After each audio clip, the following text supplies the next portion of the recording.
Oh, no doubt, this news is casting a dark shadow over Florida's home insurance. In fact, this report is being referred to as a smoking gun against Florida's insurance industry, revealing companies bled themselves dry and were unable to pay out on claims. This calls for criminal investigation and criminal enforcement. Doug Quinn is the executive director of the American Policy Association, a group who investigates insurance fraud and then turns it over to prosecutors. They're crying poverty and raising rates.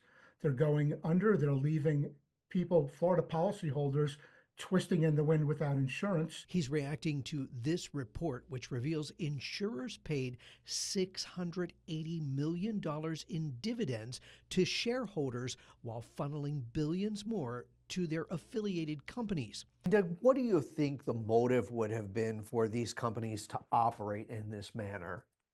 Profits.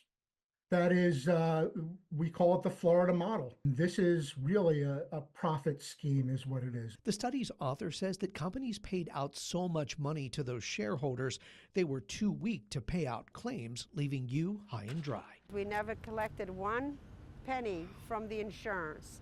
And now that we need it, we have not got hardly anything. Attorney John Morgan weighing in saying, quote, "A year ago, I predicted blue tarp DeSantisville communities would cover the state because DeSantis, Tom Leak, and the rest of the legislature decided to pad insurance CEOs' pockets instead of protecting homeowners." The state's Office of Insurance Regulation telling me, quote, "The report does not clearly show where the capital was spent or concludes that the monies were profit.